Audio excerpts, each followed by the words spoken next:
भानगढ़पुर एक छोटा सा गांव था जहां के लोग बेहद डरपोक थे।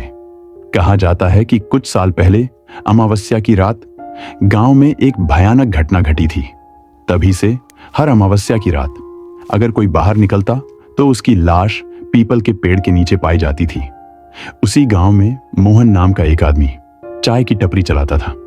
शाम के समय सारे लोग वहां जमा होते हैं। उसी समय हरिया चाचा भी वहां पहुंचे।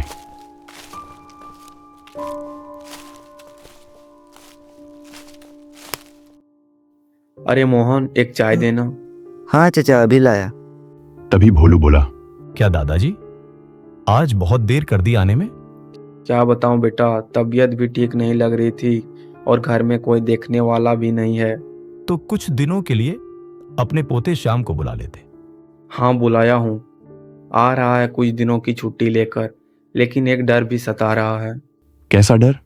सब चौंक गए। भोलू ने हिम्मत करके पूछा, कैसा डर दादाजी? याद करो, अमावस्या की रात आने वाली है। ये सुनकर सबके चेहरों पर डर साफ झलकने लगा। तभी मोहन बोला, और आपका पोता तो शहर का रहने वाला है, इन बातों पर तो विश्वास भी ना करे। हाँ, इसीलिए डर लग रहा है। सब डर से सहमे हुए थे। तभी मोहन फिर से बोला, अब काफी देर हो गई है, चलो सब अपने अपने घर चलो, मैं दुकान बंद कर रहा हूँ। पर कहते हैं ना, आग बिना धुएं के नहीं उठती। अमावस्या का नाम सुनकर सबके मन में डर बैठ गया था। सभी जल्दी जल्दी घर की ओर रवाना हो गए। हरिया भी अपने घर पहुंचा। क्या करूं, श्याम को बुलाओ या नहीं? कुछ देर सोचने के बाद बुला लेता हूँ। अमावस्या के 1-2 दिन पहले ही वापस भेज दूंगा। अगली सुबह हरिया बाहर निकला तो देखा श्याम आ चुका है। हरिया उसे देखकर बहुत खुश हुआ। अरे श्याम बेटा, आओ आओ, अंदर आओ। श्याम ने दादाजी के पैर छुए और चुपचाप बैठ गया। बहुत दिनों के बाद देखा तुझे, तू तो बहुत बदल गया। नहीं दादाजी, आपने बहुत दिनों बाद देखा है, इसलिए आपको ऐसा लग रहा है। रुक, तेरे लिए कुछ अच्छा सा बना के लाता हूँ। ठीक है दादाजी, तब तक मैं भोलू से मिल के आता हूँ। ठीक है, जल्दी आना।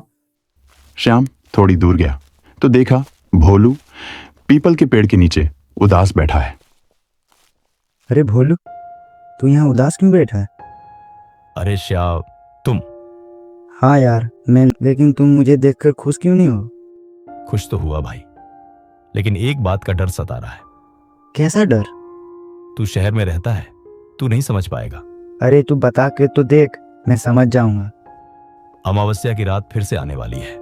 तो इसमें क्या दिक्कत है? मुझे डर लग रहा है कि इस बार उसका शिकार कौन बनेगा। कौन है वो जो हर अमावस को आता है? ये तो तेरे दादाजी ही बता सकते हैं। भोलू को ज्यादा उदास देखकर वो बोला, ठीक है, मैं चलता हूँ। श्याम घर आता है। हरिया उसे खाना देता है। खाना खाकर श्याम आराम करता है। शाम होते ही श्याम, मैं चाय पीने जा रहा हूँ। रुकिए दादाजी, मैं भी चलूंगा। दोनों चाय की दुकान पर पहुंचते हैं। वहां भोलू पहले से मौजूद होता है। आजा श्याम, तू मेरी ओर बैठ जा। मोहन, 2 चाय देना। नहीं दादाजी, मैं नहीं पीऊंगा। ठीक है बेटा।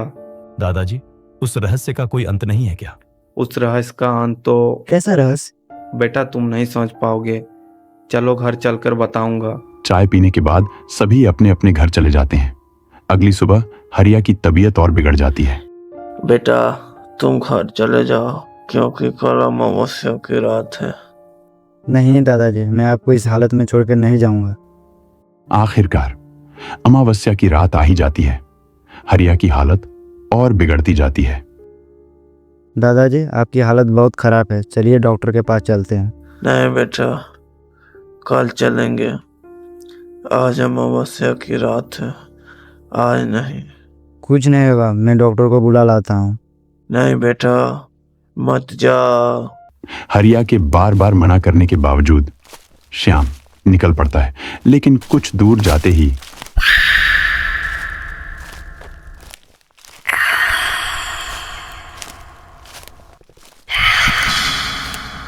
मुझे लग रहा है कोई मेरे पीछे है। जैसे ही वो आगे बढ़ता है, अचानक उसके सामने एक साया आ जाता है।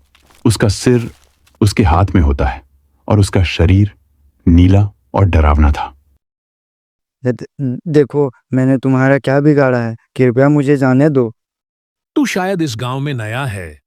शायद तुझे पता नहीं कि अमावस्या की रात मेरी होती है। मुझे छोड़ दो, कृपया मुझे जाने दो। मैं गलती से यहाँ आ गया हूँ। अब गलती से आ गए हो तो भुगतो।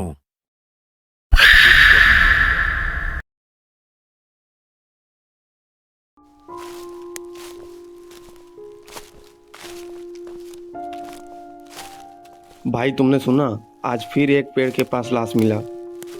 मैं तो देख के भी आया। वो लाश हरिया के पोते की थी। वही ना जो शहर से अभी कुछ दिन पहले आया था। हाँ, बेचारा। हरिया अपने पोते की लाश देखकर सहन नहीं कर पाया और वो भी दिल का दौरा आने से मर गया।